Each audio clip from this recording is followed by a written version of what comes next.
Hello my dear students, আশা করি সকলে ভালোই আছো। আবার হাজির হয়েছি নতুন একটি পর্ব নিয়ে। সামনেই মাধ্যমিক, অত্যন্ত গুরুত্বপূর্ণ একটি বিষয়, মানচিত্রে 10-এ 10 পেতে হবে। তাই আজকের ভারতের রেখা মানচিত্রে চিহ্নিতকরণ নিয়ে একটি গুরুত্বপূর্ণ ভিডিও। আশা করি সকলের ভালো লাগবে এবং এই নিয়ম মেনে যদি মানচিত্রে চিহ্নিতকরণ করতে পারো তাহলে 10-এ 10 তুমি অবশ্যই পাবে। তাই ধৈর্য ধরে এই ভিডিওটি দেখতে হবে। আমরা এখানে কি কি শিখব দেখে নেওয়া যাক একবার। ভারতের রেখা মানচিত্রে 2012 থেকে 2020 সাল পর্যন্ত মাধ্যমিক পরীক্ষার মানচিত্রে চিহ্নিতকরণ এবং মানচিত্র সম্পর্কে কিছু প্রাথমিক ধারণা। প্রতীক, প্রত্যেকটি বিষয়ের জন্য প্রতীক চিহ্ন কিন্তু আলাদা ব্যবহার করাই নিয়ম। অর্থাৎ নদীর জন্য আলাদা, পাহাড়ের জন্য আলাদা, সমভূমির জন্য আলাদা প্রত্যেকটি। কয়েকটি উদাহরণ এখানে দিয়েছি দেখো। পর্বত শৃঙ্গ এরকম ত্রিভুজ আকৃতির দেখাতে হবে কোনো অঞ্চল বোঝাতে, যে পাট উৎপাদক অঞ্চল, গম উৎপাদক অঞ্চল কোনো ইত্যাদি। শহর, নগর, বন্দর এইভাবে চিহ্ন দিয়ে বোঝানো যেতে পারে। যেমন তাপবিদ্যুৎ কেন্দ্র, আমি বিদ্যুতের চিহ্ন, বা জলবিদ্যুৎ কেন্দ্র হলে বোরকের জ দিয়ে এরকমভাবেও দেখাতে পারি। কয়লা খনি, রঙের ব্যবহার এইভাবে করতে পারো। এইভাবে প্রত্যেকটা বিষয় আলাদা আলাদা করে আমি দেখাতে পারি। তুমি প্রয়োজনে এইরকম কালার পেন্সিল ব্যবহার করতে পারো, বিভিন্ন কোম্পানির পাওয়া যায়। সিম্পল পেন্সিল ব্যবহার করতে পারো সাধারণভাবে, যেটা আমরা ব্যবহার করে থাকি। অথবা বিভিন্ন রঙের পেন, ডট পেন ব্যবহার করতে পারো। তবে এই প্রসঙ্গে বলে রাখা ভালো, জেল পেন ব্যবহার না করাই ভালো, কিংবা স্কেচ পেন একদমই এর ব্যবহার করা যাবে না, কারণ রং খাতার এ পৃষ্ঠা থেকে ও পৃষ্ঠায় চলে যায়। এবার এক একটা অংশের মানচিত্রে চিহ্নিতকরণ কিভাবে, আমি উপকূল অঞ্চলগুলো দেখিয়ে তোমাদের একবার উদাহরণের সাহায্যে বোঝাচ্ছি, এবং তার আনুষঙ্গিক কয়েকটি জায়গা। মরুস্থলী দেখতে পেলে, সম্বর হ্রদ,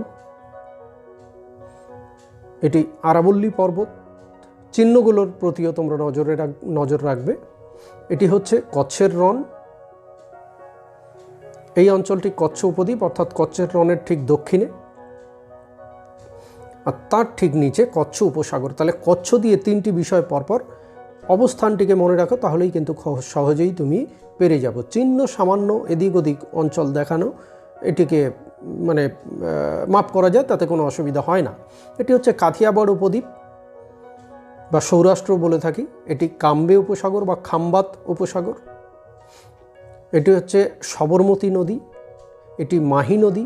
এই মাহি নদীকে আবার কর্কটক্রান্তি রেখার দুটো ভাগে ভাগ করেছে, অর্থাৎ দুবার ছেদ করেছে কর্কটক্রান্তি রেখাকে। বিন্ধ্য পর্বত, তার নিচে সাতপুরা পর্বত, আর বিন্ধ্য আর সাতপুরার মাঝে গ্রস্ত উপত্যকার মধ্য দিয়ে প্রবাহিত নর্মদা নদী, আর সাতপুরার নিচে তাপ্তি নদী। মুম্বাই দেখো এই বাঁকে অবস্থিত, বাঁকটিকে মনে রাখবে, বা 20 ডিগ্রি অক্ষরেখার নিচে, এটুকু মনে রাখবে। তার ঠিক দক্ষিণে চলে আসি এবার মুম্বাইয়ের। এবার উপকূল অঞ্চলগুলোকে দেখা যাক। এটি গুজরাট উপকূল,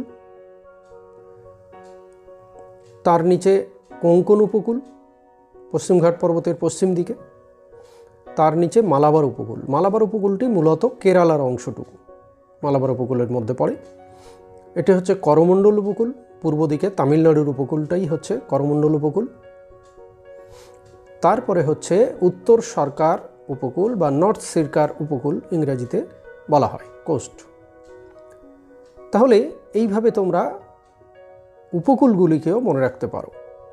কন্যাকুমারিকা অন্তরীপ একদম দক্ষিণতম বিন্দু, এই অংশকে দেখাতে পারো। চেন্নাই দেখো ডান দিকে 80 ডিগ্রি অক্ষরেখার ডান দিকে, যে দ্রাঘিমা রেখার ডান দিকে যে অংশটি আছে, বেঙ্গালুরু, এটি হচ্ছে মেঙ্গালুরু। অর্থাৎ বেঙ্গালুরু এবং চেন্নাই প্রায় একই সরলরেখায় অবস্থিত। বেঙ্গালুরু ঠিক মাঝখানে, আর দুদিকে চেন্নাই এবং বেঙ্গালুরু।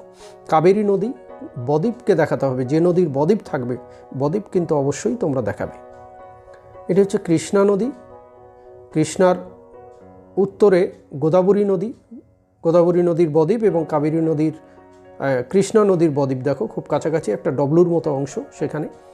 মহানদী, উড়িষ্যার মহানদীর অবস্থান দেখতে পাচ্ছ, এখানেও কিন্তু বদ্বীপ আছে।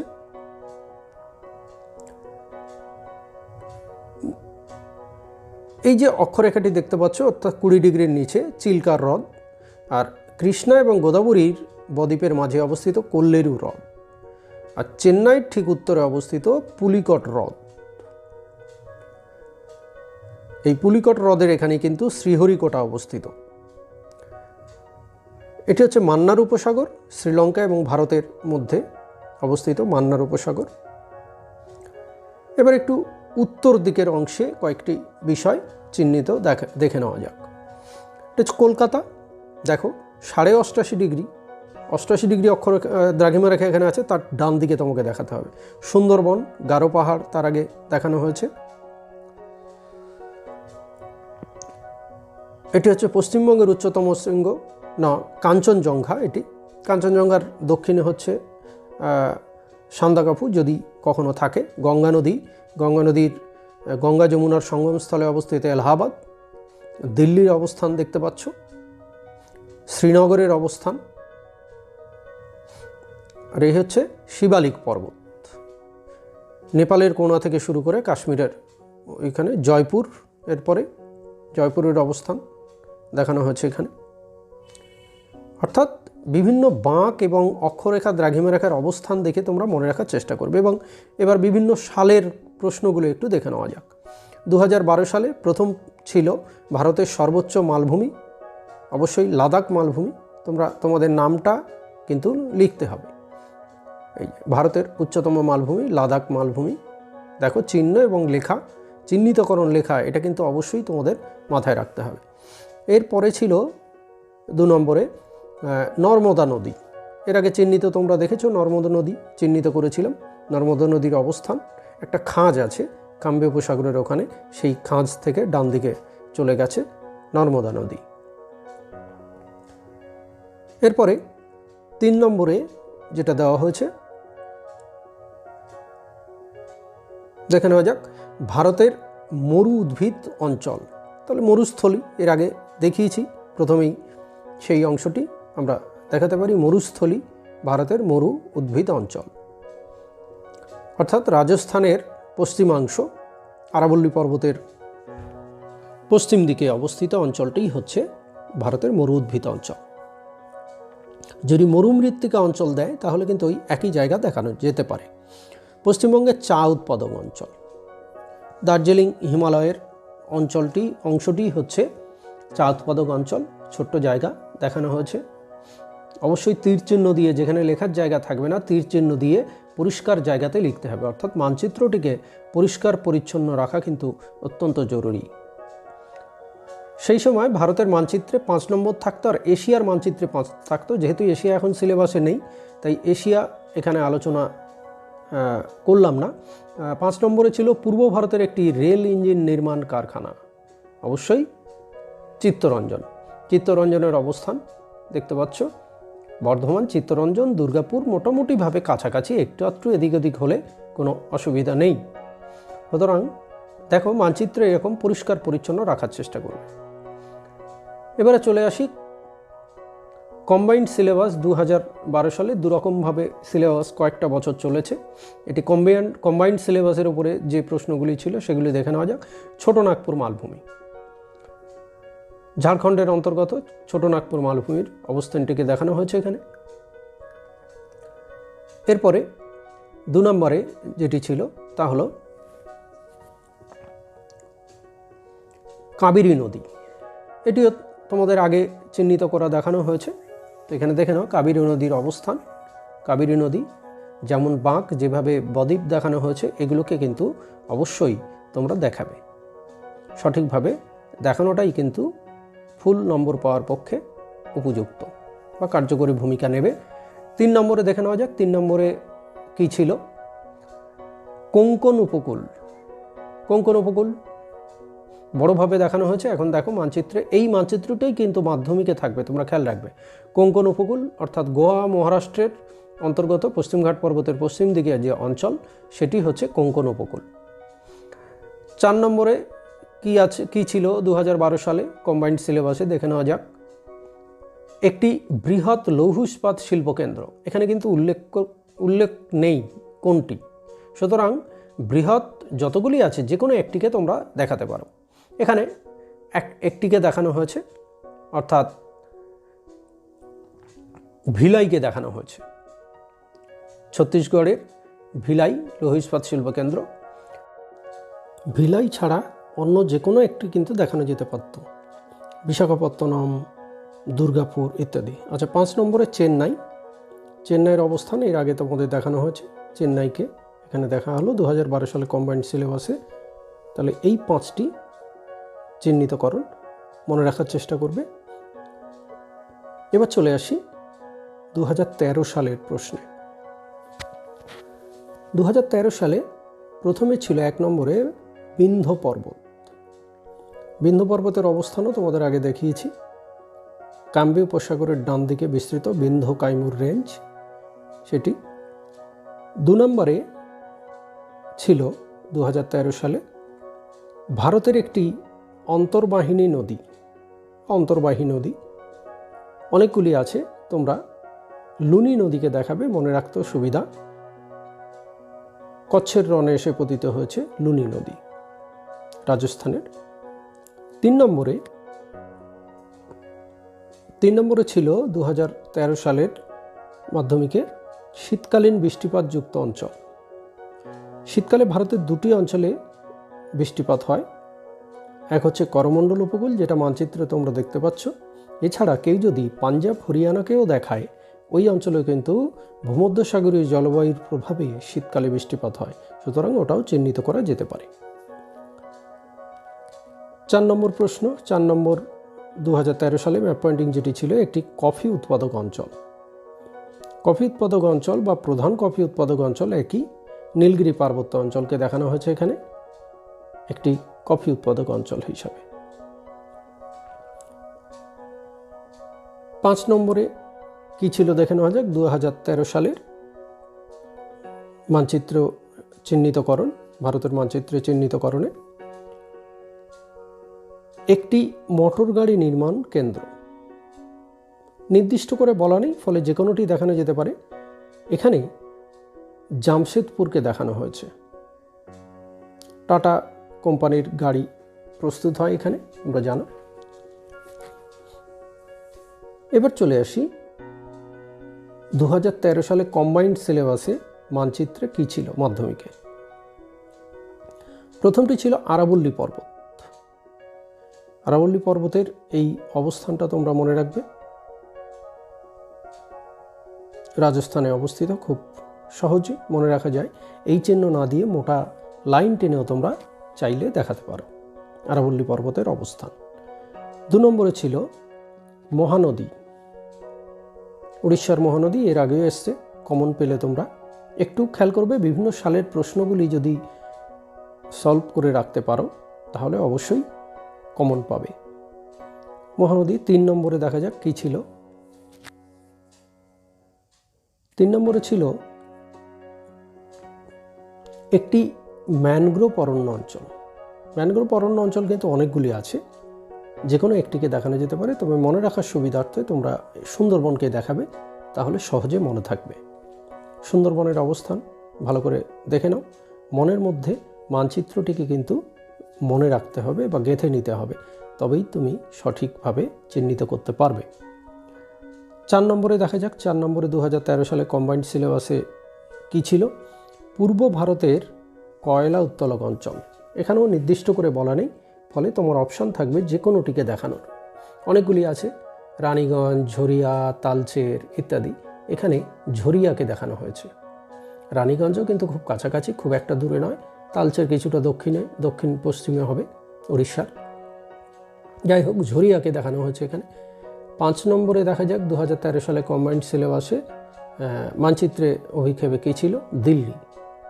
দিল্লির অবস্থান দেখো, নেপালের দক্ষিণ পশ্চিমের থেকে বাঁদিকে, এবং জম্মু কাশ্মীরের সোজাসুজি মাঝখান থেকে যদি নিচে চলে আসো, তাহলে এইভাবে মানচিত্রের মধ্যে রেফারেন্স দিয়ে সঠিকভাবে মনে রাখার চেষ্টা করবে।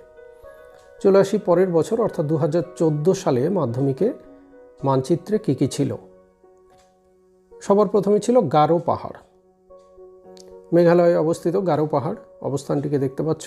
গারো খাসি জয়ন্তিয়া তিনটি কিন্তু পরপর এখানে, সুতরাং ছোট্ট করে জায়গাতে গারো পাহাড়টিকে দেখাতে হবে। 2 নম্বরে ছিল কৃষ্ণা নদী। এই যে ডব্লুর মতো অংশ, সেখানে নিচের অংশে বাঁ দিকে কৃষ্ণা আর ডান দিকে গোদাবরী, এর আগে তোমরা দেখেছো, সুতরাং মনে রাখারও সুবিধা। কৃষ্ণা নদী এখানে দেখানো হয়েছে। 3 নম্বরে 2014 সালে ভারতের রেখামানচিত্রে চিহ্নিতকরণ, এটিতে ছিল একটি চিরহরিত অরণ্য অঞ্চল। এখানে উত্তর পূর্ব ভারতের অংশটিকে দেখানো হয়েছে, অরুণাচল প্রদেশ, নাগাল্যান্ড, মণিপুর, মিজোরামের অংশটি চিরহরিত অরণ্য অঞ্চল। পশ্চিমঘাট পর্বতের পশ্চিমাংশ এখানে দেখানো যেতে পারে। যাই হোক, 4 নম্বরে দেখে নেওয়া যাক কী ছিল। 4 নম্বর 2014 সালের ম্যাপ পয়েন্টিংয়ে উত্তর ভারতের একটি গম উৎপাদক অঞ্চল। উত্তর ভারতের গম উৎপাদক অঞ্চল অর্থাৎ পাঞ্জাব, হরিয়ানা, উত্তরপ্রদেশের বিস্তীর্ণ অংশে উর্বর পলিমৃত্তিকায় প্রচুর গম উৎপাদন হয়, সেই অঞ্চলটিকে এখানে দেখানো হয়েছে। উত্তর ভারতের গম উৎপাদক অঞ্চল বা প্রধান গম উৎপাদক অঞ্চল কিন্তু একই হবে। এবার চলে আসি 5 নম্বরে কী ছিল। পশ্চিমবঙ্গের একটি পেট্রো রসায়ন শিল্পকেন্দ্র একটি আছে পশ্চিমবঙ্গে, অর্থাৎ হলদিয়া। হলদিয়ার অবস্থান দেখতে পাচ্ছ তোমরা। হলদিয়া ভারতের এই পশ্চিমবঙ্গের একমাত্র পেট্রো রসায়ন শিল্পকেন্দ্র এখানে অবস্থিত। 2014 সালের পর 2014 সালেরই কম্বাইন্ড সিলেবাসে ম্যাপ পয়েন্টিংয়ে কী কী ছিল একবার একটু দেখে নেওয়া যাক। প্রথমে নীলগিরি পর্বত। নীলগিরি পর্বতের অবস্থান দেখতে পাচ্ছ। কফি উৎপাদনের জন্য বিখ্যাত এই অঞ্চল, আগেই দেখেছো। সেই নীলগিরি পর্বতকে এখানে দেখানো হয়েছে, কিন্তু কফি উৎপাদক অঞ্চল বললে তাকে অন্যভাবে দেখানো হয়েছে এর আগে, সেটা নিশ্চয়ই তোমাদের মনে আছে। 2 নম্বর প্রশ্ন, নর্মদা নদী। দেখো কমন এলো, এর আগেও তোমরা পেয়েছো নর্মদা নদী। নর্মদা নদীর অবস্থান কাম্বে উপসাগরে, এখানে ভারতের বৃহত্তম পশ্চিম বাহিনী নদী এটি নর্মদা নদী। এরকমও প্রশ্ন থাকতে পারে ম্যাপ পয়েন্টিংয়ে, বৃহত্তম পশ্চিম বাহিনী নদী, তাহলে নর্মদাকেই দেখাতে হবে। 3 নম্বর প্রশ্ন দেখে নেওয়া যাক, করমণ্ডল উপকূল। এর আগে পেয়েছো, অর্থাৎ শীতকালীন বৃষ্টিপাতযুক্ত অঞ্চল বা বছরে 2 বার বৃষ্টিপাতযুক্ত অঞ্চল একই হবে করমণ্ডল উপকূল। এরপরে দেখে নেওয়া যাক অর্থাৎ 4 নম্বর 2014 সালে কম্বাইন্ড সিলেবাসে 4 নম্বরে ছিল ম্যাপ পয়েন্টিংয়ে একটি প্রধান পাট উৎপাদক অঞ্চল। প্রধান পাট উৎপাদক অঞ্চল বলতে নিম্ন গাঙ্গেয় সমভূমিকে বোঝায়, অর্থাৎ পশ্চিমবঙ্গ, বিহারের কিছুটা অংশ নিয়েই এই অঞ্চল প্রধান পাট উৎপাদক অঞ্চল, সেটিকে দেখানো হয়েছে এখানে। অঞ্চলটিকে চিহ্নিত করে যে কোনো কালার দিয়ে দেখাতে পারো, পেন্সিল অথবা ডট পেনের ব্যবহার করে বা বল পয়েন্ট পেনের ব্যবহার করে চিহ্নিত করা যেতে পারে। চলে আসি 5 নম্বর। 5 নম্বর প্রশ্ন ছিল বা ম্যাপ পয়েন্টিংয়ে ছিল আমেদাবাদ। আমেদাবাদ খুব সহজেই মনে রাখা যায়, কাম্বে উপসাগরের একটু উপরে বা সোজাসুজি উত্তরে বলা যেতে পারে আমেদাবাদের অবস্থান, অথবা ভারতের ম্যানচেস্টার বললে কিন্তু এটিকেই দেখাতে হবে, আমেদাবাদকেই। এবার চলে আসি 2015 মাধ্যমিকে ম্যাপ পয়েন্টিংয়ে প্রথম ছিল আরাবল্লী পর্বত। দেখো কমন পেলে আবার, এর আগে দেখানো হয়েছে আরাবল্লী পর্বত রাজস্থানে অবস্থিত। আরাবল্লী পর্বত। 2 নম্বরে 2015 সালে মাধ্যমিকে ছিল ম্যাপ পয়েন্টিংয়ে মহানদী। এটিও কিন্তু কমন পেলে, এর আগেও এসছে মহানদী, উড়িষ্যার মহানদীর অবস্থান 20 ডিগ্রি অক্ষরেখার ঠিক উত্তরে, বাঁক নিয়ে যেভাবে দেখানো হয়েছে মনে রাখার চেষ্টা করবে, এবং বদ্বীপকে দেখাতে হবে। যে নদীর বদ্বীপ থাকবে, বদ্বীপ কিন্তু তোমাকে অবশ্যই চিহ্নিত করে দেখাতে হবে। 3 নম্বর 3 নম্বরে ম্যাপ পয়েন্টিংয়ে ছিল ভারতের একটি ল্যাটেরাইট মৃত্তিকাযুক্ত অঞ্চল। পূর্বঘাট পশ্চিমঘাট পর্বত উত্তর পূর্ব ভারতের বিস্তীর্ণ অঞ্চলে রয়েছে ল্যাটেরাইট মৃত্তিকাযুক্ত অঞ্চল। এখানে পশ্চিমবঙ্গ এবং উড়িষ্যার কিছুটা অংশ দেখানো হয়েছে ল্যাটেরাইট মৃত্তিকাযুক্ত অঞ্চল। আমরা বোলপুরে গেলে যে খোয়াই দেখতে পাই, এই খোয়াই কিন্তু ল্যাটেরাইট মৃত্তিকাযুক্ত অঞ্চলে অবস্থিত বা তৈরি হয়েছে। খোয়াই, গালি ক্ষয় প্রচুর পরিমাণে এখানে হয়, জানো তোমরা। 4 নম্বরে ছিল দাক্ষিণাত্যের একটি কফি উৎপাদক অঞ্চল। দক্ষিণ ভারতের কফি উৎপাদক অঞ্চল বা ভারতের প্রধান কফি উৎপাদক অঞ্চল একই, এর আগে চিহ্নিত হয়েছে, তোমরা দেখেছো নীলগিরি পার্বত্য অঞ্চলকে এখানে দেখানো হয়েছে ভারতের প্রধান বা একটি কফি উৎপাদক অঞ্চল এটি। সুতরাং এটাও কিন্তু কমনে পেলে, একটা 5টা প্রশ্নের মধ্যে ম্যাপ পয়েন্টিংয়ের মধ্যে অনেকগুলো তোমরা কমন পেলে। 5 নম্বরে দেখা যাক কী ছিল। 5 নম্বরে ভারতের একটি রেল ইঞ্জিন নির্মাণ কেন্দ্র। এখানে বারাণসীকে দেখানো হয়েছে। যদি ল্যাটেরাইট মৃত্তিকাযুক্ত অঞ্চল যেখানে দেখানো হয়েছে ওখানে যদি জামশেদপুরকে দেখাতাম তাহলে একটু ঘিঞ্জি হতো, তার জন্য বারাণসীকে এখানে দেখানো হয়েছে। বারাণসী এখানে অপর একটি রেল ইঞ্জিন নির্মাণ কেন্দ্র হিসাবে চিহ্নিত করা হয়েছে। 2016 সালে দেখে নেওয়া যাক কী ছিল। প্রথম ম্যাপ পয়েন্টিংয়ে ছিল কারাকোরাম পর্বত। কারাকোরাম পর্বতের অবস্থান লাদাখের উত্তর দিকে। লাদাখ এখন, আগে জম্মু কাশ্মীর ছিল কিন্তু এখন লাদাখ একটি কেন্দ্রশাসিত অঞ্চল। লাদাখের উত্তর অংশে অবস্থিত কারাকোরাম পর্বত। 2 নম্বরে ছিল কাবেরী নদী। এর আগে দেখানো হয়েছে, এটিও কমন তোমাদের কাছে। কাবেরী নদীর অবস্থান, বদ্বীপ দেখানো হয়েছে, বদ্বীপ সহ কাবেরী নদীর অবস্থান তোমরা দেখতে পাচ্ছ। কাবেরী নদীর পরে এবার 3 নম্বরে 2016 সালে ম্যাপ পয়েন্টিংয়ে ছিল, দেখে নেওয়া যাক কী ছিল। ভারতের সর্বাধিক বৃষ্টিপাতযুক্ত অঞ্চল অর্থাৎ মৌসিনরাম। খুব সহজেই মৌসিনরামের অবস্থান এমন একটি অবস্থানে অবস্থিত, অর্থাৎ গারো খাসি জয়ন্তিয়া এবং নাগাপাটকাই লুসাই পরস্পর যেখানে যুক্ত হয়েছে ঠিক সেইখানে অবস্থিত মৌসিনরাম। এই কারণে দুদিক থেকে মেঘ গিয়ে ওখানে প্রচুর পরিমাণে বৃষ্টিপাত ঘটায়। সেই মৌসিনরামে দেখানো হয়েছে চেরাপুঞ্জির মৌসিনরাম। 4 নম্বরে ছিল ভারতের প্রধান তুলা উৎপাদক অঞ্চল। এই অঞ্চলটিকে খুব সহজে দেখানো যায় কৃষ্ণ মৃত্তিকা অঞ্চল, তার জন্য ব্ল্যাক কটন সয়েলে বলা হয়। অর্থাৎ গুজরাট, মহারাষ্ট্র, কর্ণাটকের বেশ বিস্তৃত অঞ্চল জুড়ে এই প্রধান তুলা উৎপাদক অঞ্চল বা তুলা উৎপাদক অঞ্চলও যদি শুধু থাকে, প্রধান যদি নাও বলা থাকে, তাহলে কিন্তু এই অঞ্চলটিকে দেখাতে পারো, অসুবিধার কিছু নেই। সুতরাং মনে রাখাও সহজ। অ্যাকুরেট একেবারে না চিহ্নিত করলেও এই অঞ্চলটিকে দেখালেই তোমরা সঠিক নম্বর পাবে। 5 নম্বরে ছিল পূর্ব ভারতের একটি লৌহ ইস্পাত শিল্পকেন্দ্র। দেখো, নির্দিষ্ট করে এখানে বলা নেই। পূর্ব ভারতের অনেকগুলো লৌহ ইস্পাত শিল্পকেন্দ্র রয়েছে।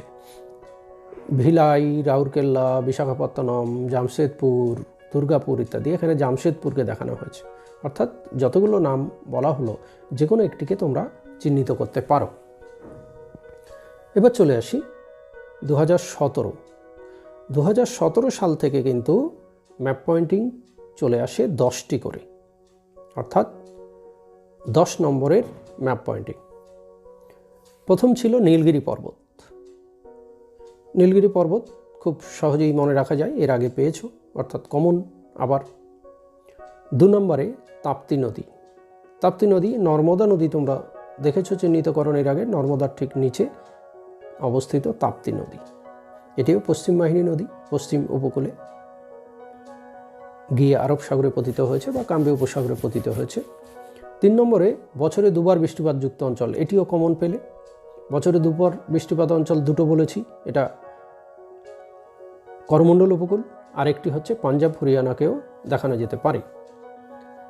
4 নম্বরে 2017 সালে ম্যাপ পয়েন্টিংয়ে ছিল পূর্ব ভারতের একটি ল্যাটেরাইট মৃত্তিকাযুক্ত অঞ্চল। এটিও কিন্তু কমন, এর আগেও পেয়েছ।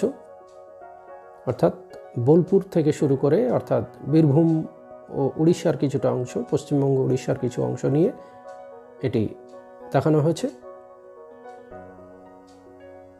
5 নম্বরে পশ্চিম ভারতের একটি মিলেট উৎপাদক অঞ্চল। মিলেট রুক্ষ পরিবেশে হয়, যেখানে বৃষ্টিপাতের পরিমাণ কম, মৃত্তিকা ততটা উর্বর নয়, অর্থাৎ মালব মালভূমির অঞ্চলটিকেই এখানে দেখানো হয়েছে মিলেট উৎপাদক অঞ্চল হিসাবে। আরাবল্লী পর্বতের পূর্ব দিকে সামান্য কিছু বৃষ্টি হয় তাতে। 6 নম্বরে ভারতের বৃহত্তম পেট্রো রসায়ন শিল্প কেন্দ্র, এটি গুজরাটে অবস্থিত জামনগর। কচ্ছ উপসাগরের ডান দিকে অর্থাৎ পূর্ব দিকে, পূর্ব উপকূলে অবস্থিত জামনগর ভারতের বৃহত্তম পেট্রো রসায়ন শিল্প কেন্দ্র। 7 নম্বরে 2017 সালে ম্যাপ পয়েন্টিংয়ে কী ছিল একবার দেখে নেওয়া যাক। 7 নম্বরে ভারতের সর্বাধিক জনঘনত্বপূর্ণ কেন্দ্রশাসিত অঞ্চল, এটি দিল্লি। দিল্লি হচ্ছে ভারতের সর্বাধিক জনঘনত্বপূর্ণ কেন্দ্রশাসিত অঞ্চল।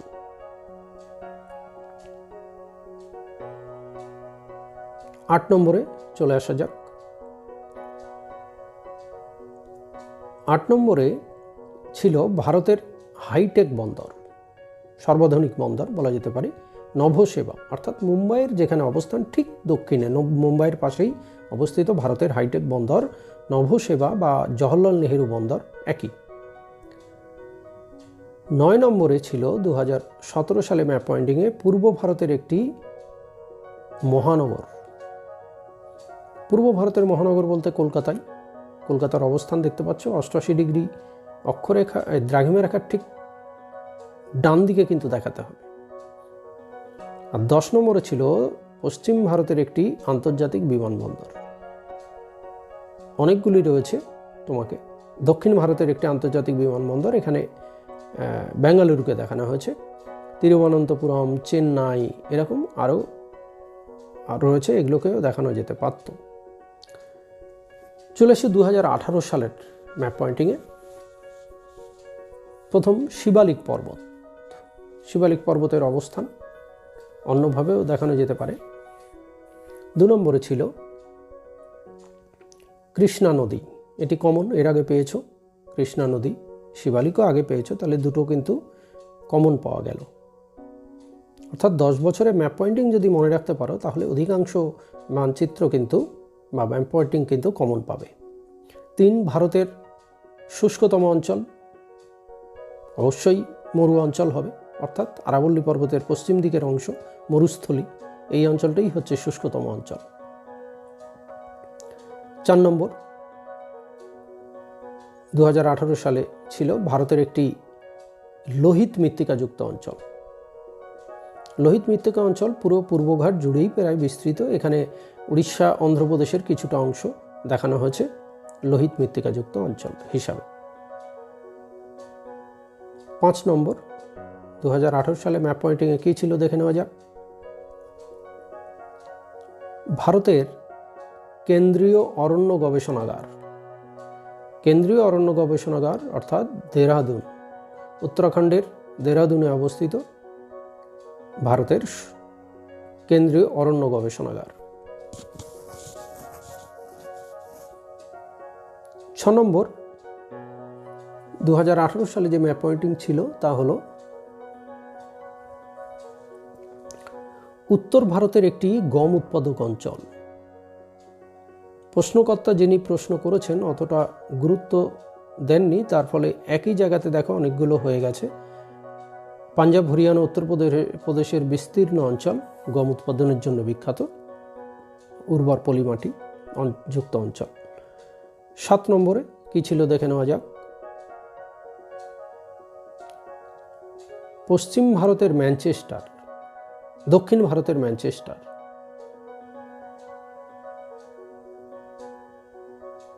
দক্ষিণ ভারতের ম্যানচেস্টার অর্থাৎ কোয়েম্বাটুর, কোয়েম্বাটুর হচ্ছে দক্ষিণ ভারতের ম্যানচেস্টার। 8 নম্বরে কি ছিল দেখে নেওয়া যাক।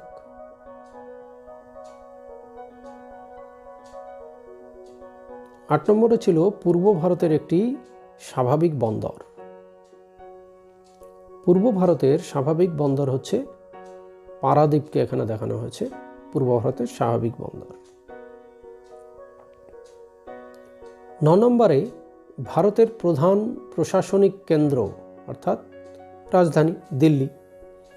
কিন্তু দেখো গম উৎপাদক অঞ্চল দেখানো হয়েছে, তার উপরেই এটিকে চিহ্নিত করতে হবে, একই জায়গায় এটি পড়ছে দিল্লি।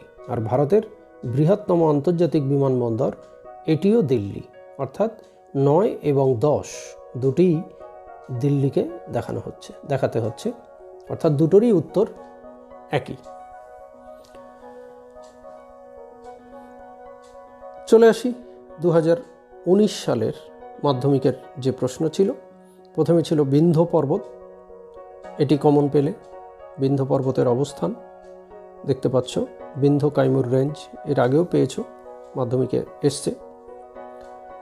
2 নম্বরে তৃতীয় প্রশ্নরূপে ছিল মাধ্যমিকের 2019-এর ম্যাপ পয়েন্টিংয়ে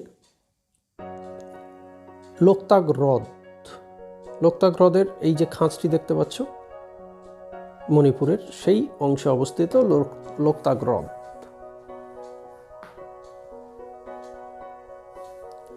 3 নম্বরে ছিল মহানদী, এটিও কমন, এর আগে পেয়েছো 2বার বা 3বার ম্যাপ পয়েন্টিংয়ে মাধ্যমিকে এসছে। মহানদী উড়িষ্যার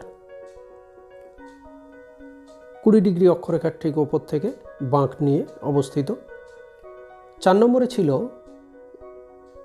ভারতের একটি বৃষ্টিচ্ছায় অঞ্চল।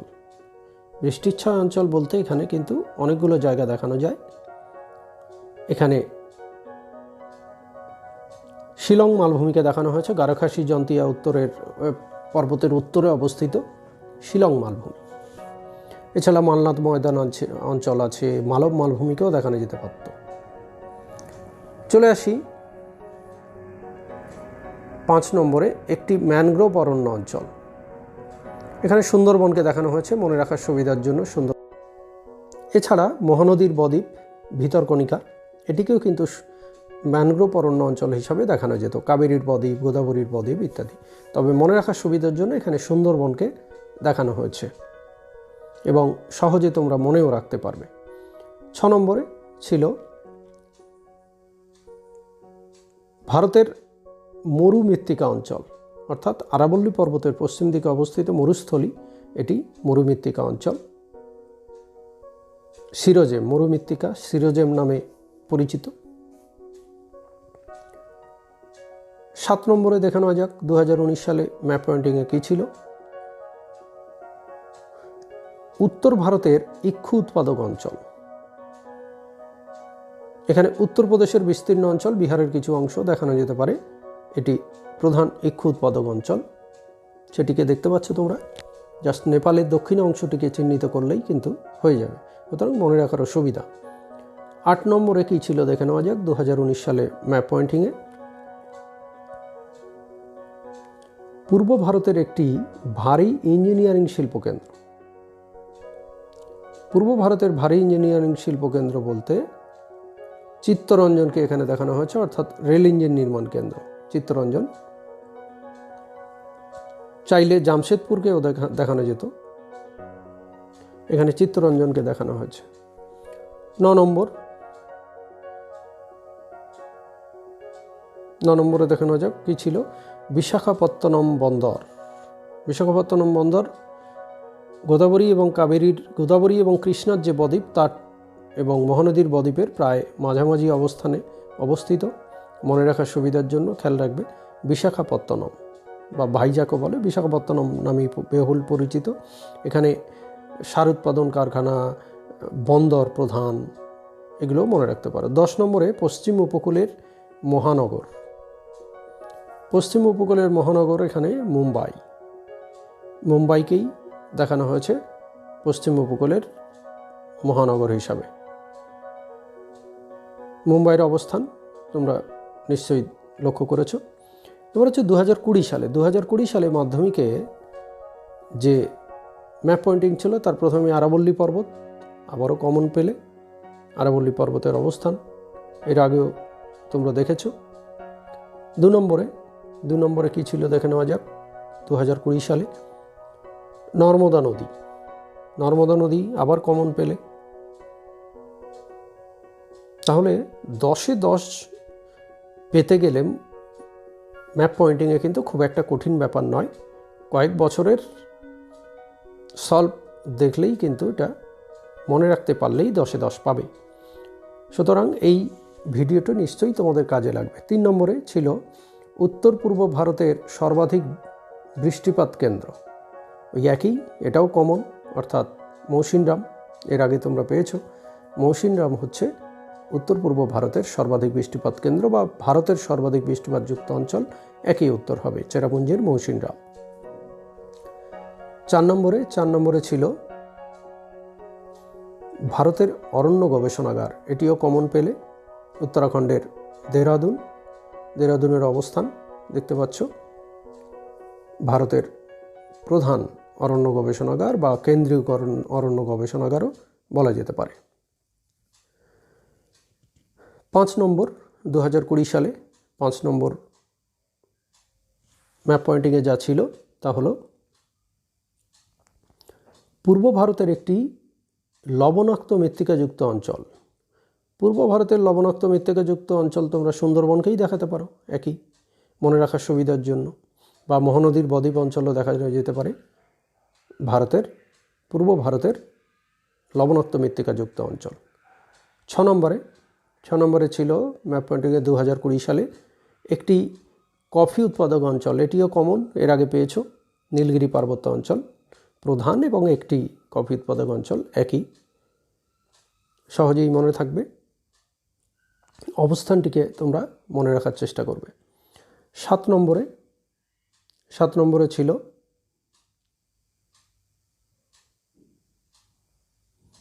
ভারতের রুড় অঞ্চল। ভারতের রুড় আমরা দুর্গাপুরকে বলি, অর্থাৎ দেখো ভারতের রুড় কাকে বলে সেটা তোমাকে জানতে হবে, অর্থাৎ দুর্গাপুরই হলো এখানে উত্তর, দুর্গাপুর সঠিক অবস্থান। 8 নম্বরে ছিল 2020 সালের ম্যাপ পয়েন্টিংয়ে ভারতের বৃহত্তম তথ্য প্রযুক্তি শিল্পকেন্দ্র। এটি হচ্ছে ভারতের বৃহত্তম তথ্য প্রযুক্তি কেন্দ্র হচ্ছে বেঙ্গালুরুর অবস্থান, এর আগে পেয়েছো।